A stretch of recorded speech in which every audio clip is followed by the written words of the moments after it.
अस्सलाम वालेकुम नाज़रीन, प्रोग्राम क्रॉस चेक के साथ मैं हूं वजीहा अब्दुल कादिर। और नाज़रीन, आज का प्रोग्राम कुछ ख़ास है। हमने हमेशा से अपने प्रोग्राम में सियासी रहनुमाओं और तज़ियाकारों को ही दावत दी है प्रोग्राम में कि वो बातचीत करें और पाकिस्तान के जो मसाइल हैं, जो प्रॉब्लम्स हैं, उसका हल क्या है, आगे का लाहे अमल क्या होगा, हमेशा से उस पर बात करिए। लेकिन कभी हमने किसी आम शहरी को अपने प्रोग्राम में नहीं बुलाया कि उनको बुला के आया उनसे पूछे कि बेसिकली मसला क्या है आप लोगों के साथ, और क्या आप लोगों की तमाम हुकूक जो कि बेसिक नीड्स हैं हमें मिल रहे हैं या नहीं मिल रहे। इसी पे मज़ीद गुफ्तगू करेंगे। आज हमारे साथ मौजूद हैं एक आम शहरी मोहम्मद आबिद, हमारे साथ मौजूद हैं। प्रोग्राम में खुशामदीद करेंगे और उनसे जानेंगे कि क्या मसाइल हैं कराची की आवाम के। अस्सलाम वालेकुम जी। वालेकुम अस्सलाम। क्या हाल चाल है जी आमिर साहब? अल्हम्दुलिल्लाह, अल्लाह का शुक्र है। सबसे पहले तो मैं आपको शुक्रिया अदा करता हूँ कि वो अमूमन ये होता है कि प्रोग्राम में बड़े बड़े गेस्ट बुलाए जाते हैं, इनका ताल्लुक़ फला पार्टी से, ये भले तज़ियाकार हैं, ये भला साफ़ी हैं, लेकिन आपने फ़र्स्ट टाइम किसी एक आम शहरी को बुलाकर, मतलब एक आम शहरी को भी आपने इज़्ज़त दी ताकि उसको पता रहे कि भाई वो भी तो अपने मसाइल बयान कर सके। देखिए, असल में मसाइल तो आप लोगों के ही होते हैं और ये जो बड़े बड़े लोग बैठे होते हैं इन्होंने सिर्फ बातें करनी होती है, हल नहीं करना होता है। मज़ीद गुफ्तगू करते हैं। पहले तो आप एक आम शहरी हैं, मुझे बताएं कि एक आम शहरी को क्या मसाइल जो हैं वो फेस करने पड़ते हैं। देखिए जी, सबसे बड़ा मसला तो इस वक्त जो आम शहरी का है वो है महंगाई। अच्छा, महंगाई जो है उस हिसाब से बढ़ रही है कि वो किसी जगह रुकी नहीं रही। तो एक आम आदमी इसलिए परेशान होता है कि वो मतलब एक दफ़ा बजट बनाता है, अभी 2 महीने बाद फिर पेट्रोल बढ़ जाता है, फिर वो किसी तरीके से अपने आप को सर्वाइव करता है, कुछ ले ला के चल रहा है। शायद सारे बीवी हैं, बच्चे हैं, मकान है, कोई किराए के मकान में रहता है, कोई अपने मकान में रहता है। अब 2 महीने बाद आप फिर पेट्रोल बढ़ा देते हैं, अब उसका तो बजट फिर आउट हो जाता है।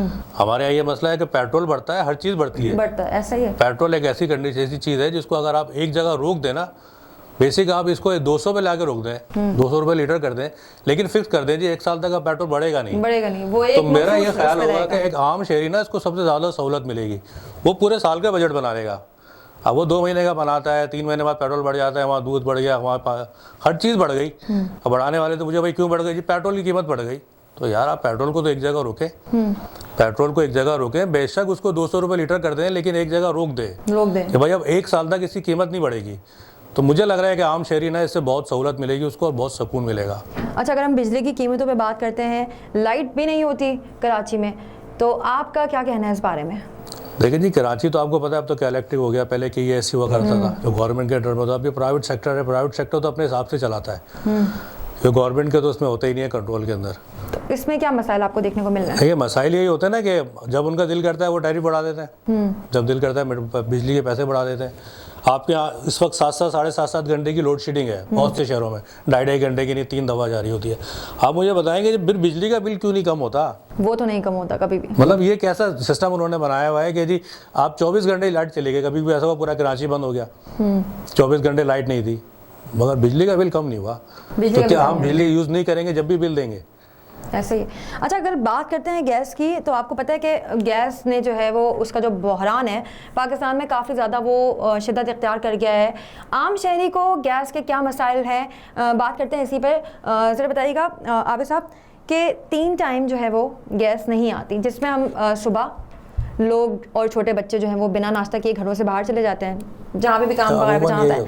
दिन में खाना नहीं पक पाता, रात में नहीं पक पाता। जब हम सो रहे होते हैं रात में 12 बजे 1 बजे, कराची के वहाँ 2-3 बजे, उस टाइम गैस आ रही होती है, जबकि नहीं होता, उसकी ज़रूरत है। तो क्या फेस करना पड़ा आपको, अभी भी करना पड़ रहा है बल्कि? देखिए जी, गैस का तो आपको पता है, फिर मैं वही बात करूँगा काम शहरी की। तो मैं काम शहरी हूँ, मेरे साथ जो मसाइल है मैं उसी पे बात करूँगा। अब आप शहरी अगर किसी तरह बजट बनाता है, भाई अपने घर वालों को देता है कि भाई आप ये लेना, फला चीज़ ले आइएगा पकाने के लिए, सब कुछ कर लिएगा, वो ला के रख लेते हैं, गैस चली आती है। अब वो किस तरह का लाएगा, फिर बाजार से लाएगा। तो आपके साथ कभी ऐसा पेश आया वाकया कि गैस नहीं हुआ, एक दिन भूखा सोना पड़ा हो आपको? नहीं देखा, अल्हम्दुलिल्लाह भूखा तो नहीं सोता कोई भी, लेकिन देर से खाना खाने को। हाँ, लेकिन देर से खाना मिलता है, मतलब पेट भर के नहीं खा पाता, बाजार जाता है, वहाँ से लेकर आता है, फिर अपना बजट। अच्छा, मैंने सुना कि वो तंदूर वालों ने भी जो है वो रोटी की कीमत में इजाफा कर दिया है। बिल्कुल, वो तो गैस पे चलती है ना भाई, आपने गैस बढ़ा दी, गैस की लोड शेडिंग हो रही है, वो उसने सिलेंडर से गैस पका रहा है, तो बड़ा एक असर नहीं हुआ कि घर में जो रोटी बनती थी वो तंदूर की रोटी वाले से खरीदने जा रहे हैं और उसने भी कीमतों में इजाफा कर दिया। पेट्रोल तो बढ़ ही रहा था जी, रोटी की कीमतों में भी इजाफा हो गया। तो जब गैस नहीं होगी वो सिलेंडर यूज़ करेगा, कीमत बढ़ाएगा। अब तो सबसे बड़ी बात यह है कि उससे घर में वो अपना सामान जो ला रहा है पकाने के लिए, वो बड़ी मुश्किल से ला रहा है। अब आपने गैस भी बंद कर दिया, वो बाजार से लाएगा खरीद के। मतलब आप सोचे तो सही कि एक आम शहरी इस वक्त कितनी अजियत से गुजर रहा है। अच्छा, अंदाज़ा नहीं है मुझे लगता है कि हुक्मरानों को कि एक आम शहरी पे जो इस वक्त अजियत गुजर रही है, जो बच्चे मतलब लोग खुदकुशियाँ कर रहे हैं। अब आप ही देखें, अभी पिछले दिनों एक कैमरामैन ने खुदकुशी कर ली, एक लकी स्टार में से घर। ये कोई अच्छा रुझान नहीं है गवर्नमेंट को इस पर सोचना चाहिए। हाँ, निजी जो मॉल में एक बंदे ने खुदकुशी करी थी, वो बेरोजगारी की वजह से करी थी। आप क्या समझते हैं कि ये जो कोविड की जो सिचुएशन चल रही है, अभी भी ओमिक्रॉन का जो एक वेरिएंट पाकिस्तान में आ चुका है, उसका केस पॉजिटिव आया था, लेकिन बात करते हैं कि महंगाई की जो शरह बढ़ रही है और लोग बहुत ज़्यादा परेशान हैं, नौकरियाँ नहीं मिल रही लोगों को, तो आप क्या समझते हैं इस बारे में? देखिए जी, मेरा तो समझना ये है कि जिम्मेदारी तो गवर्नमेंट की है। देखिए, वक्त का जो हुक्मरान होता है ये उसकी जिम्मेदारी होती है लोगों को रोज़गार देना, सहूलियात देना, ये तो उनकी जिम्मेदारी है ना। लोगों के लिए रोज़गार पैदा करें। आप महंगाई भी कर रहे हैं, आप रोज़गार भी बंद कर रहे हैं, आप कोविड, चलो कोविड तो ऐसा मसला है जो आलमी मसला है, मतलब पूरी दुनिया का मसला है, हमने भी फेस करना है, सभी फेस कर रहे हैं, लेकिन आप उसके साथ साथ लोगों को सहूलियात भी तो देना थोड़ी बात। आप इस तरह जो दस्तरखान है या लोग इवेंट, आप ये देखेंगे, अब ये जो लगे हुए हैं जगह जगह दस्तरखान लगे होते हैं, लोग खाना खिला रहे होते हैं। मैंने खुद देखा है कि ऐसे ऐसे लोग खाना खा रहे हैं जिनको हमने कभी किसी से खाते हुए नहीं देखा। मतलब इतना बुरा हाल हो चुका है, इतना बुरा हाल है कि वो खुद भी खा रहे हैं, बच्चों की नहीं भी ले आ रहे हैं। वो लोग जो एक सफ़ेद पोश इंसान था, अपनी इज्जत से अपनी ज़िंदगी गुजार रहा था, वो आज फुटपाथ पे बैठ कर खाना खा रहा है खुद, वो भी एक दस्तरखान से, और फिर अपने बच्चों की नहीं भी ले आ रहा है। मतलब आप इसके ज़िम्मेदार है, मुझे लगता है गवर्नमेंट इसकी ज़िम्मेदार है। आपकी ज़िम्मेदारी है कि लोगों ने रोज़गार पैदा करना, लोगों की सहूलियात पैदा करना। अभी ये सूरत हाल है, घर से निकलता है, बाइक स्टार्ट करता है, तो वो आपकी तो सड़कों की हालत है, अल्लाह माफ़ करे कराची की। इस पर भी आते हैं, लेकिन यहाँ एक ब्रेक लेते हैं, ब्रेक के बाद आपसे मिलते हैं, आपने कहीं नहीं जाना।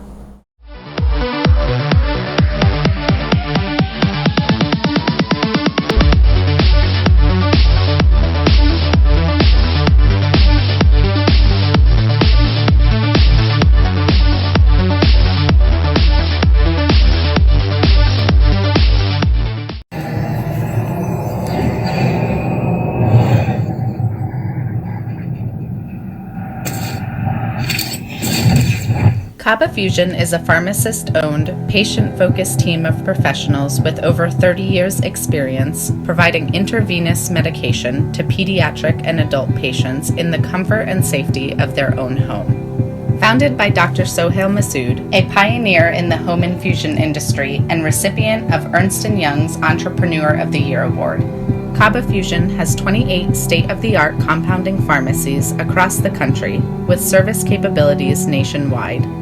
Specializing in IVIG, SCIG, and acute therapies, our highly skilled infusion nurses are present throughout your treatment and our clinicians are on call 24 hours a day. Please visit us at kabafusion.com for more information.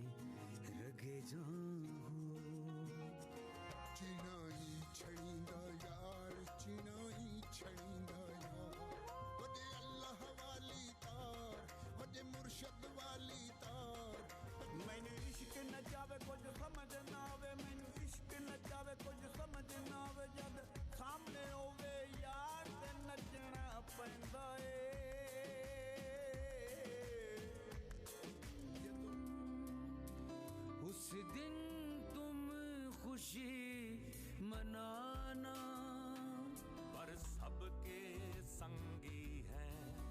कर एक बार तू एतबार, फिर देख तमाशा यारी का।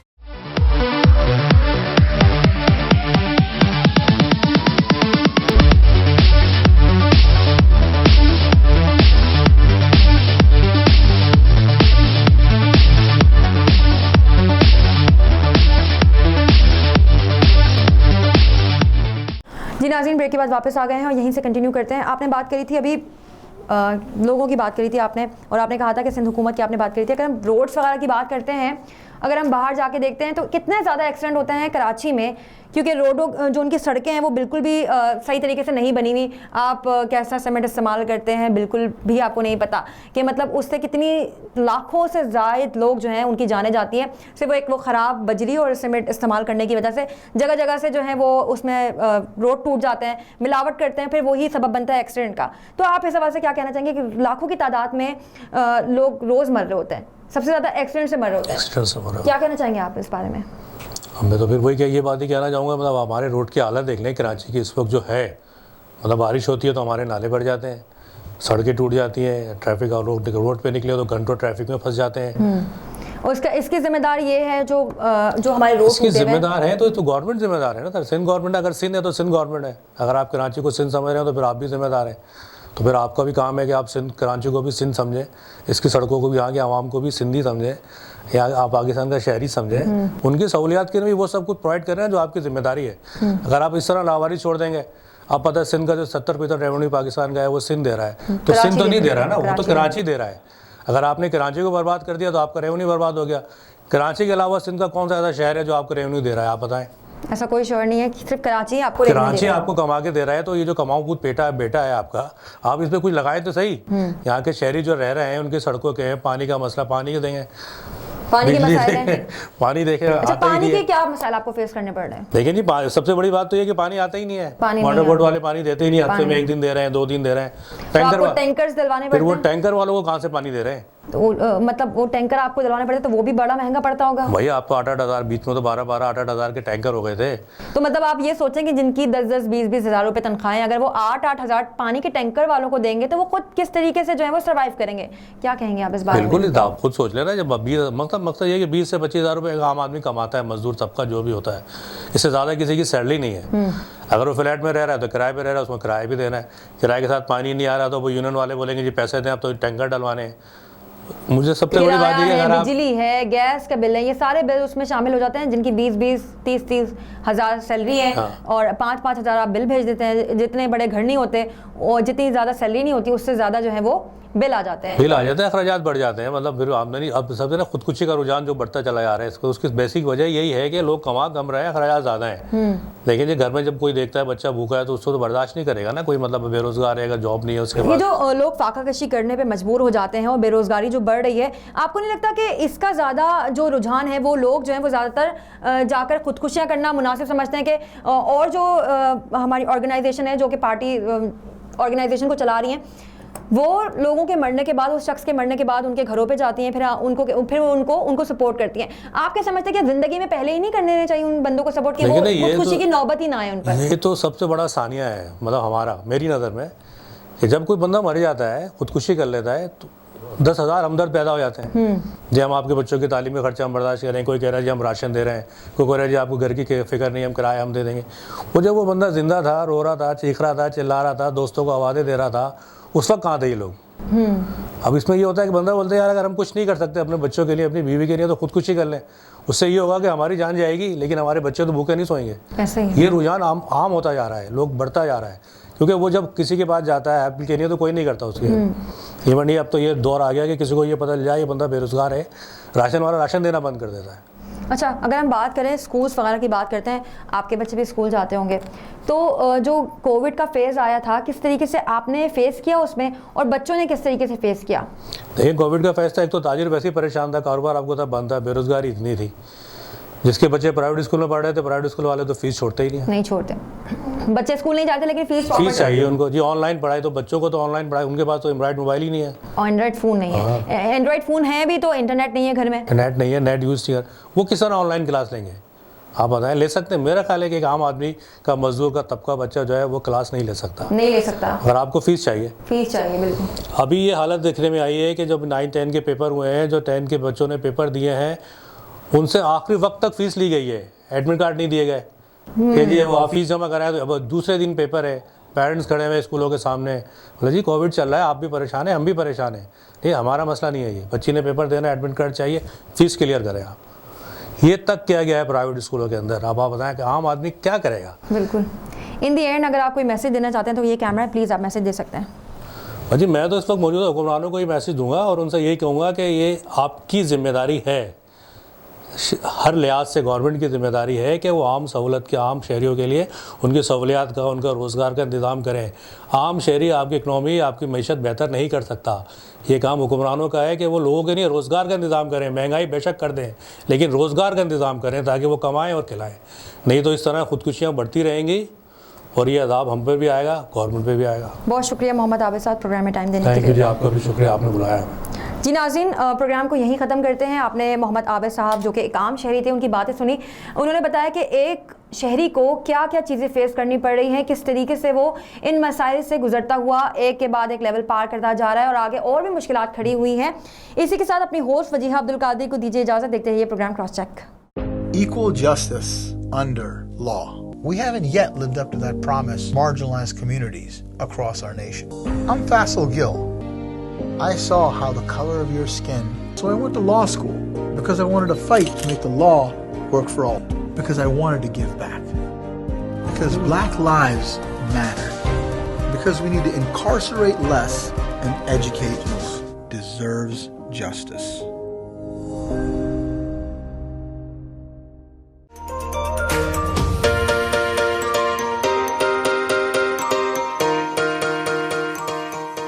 Santiago canyon college का अहम ऐलान। पाकिस्तानी तालिब इल्मों के लिए खुशखबरी। पाकिस्तान में घर बैठे आला तालीम के ख्वाहिशमंद कंप्यूटर साइंस और बिजनेस एडमिनिस्ट्रेशन में ऑनलाइन ट्रेनिंग प्रोग्राम के तहत 2 साला डिग्री प्रोग्राम पेश करता है। ऑनलाइन पढ़ने वाले तुलबा प्रोग्राम की तकमील के बाद कैलिफोर्निया की नामवर यूनिवर्सिटियों में दाखिले के अहल होंगे। सैंटियागो कैनियन कॉलेज अमेरिका में दाखिलों की जमानत देता है। सैंटियागो कैनियन कॉलेज का खुसूसी प्रोग्राम पाकिस्तान के लिए, आपके ख्वाबों की तामीर, आला मुस्तकबिल की तामीर। आज ही दाखिले के लिए मंदरजा झेल नंबर्स पर राब्ता कीजिए।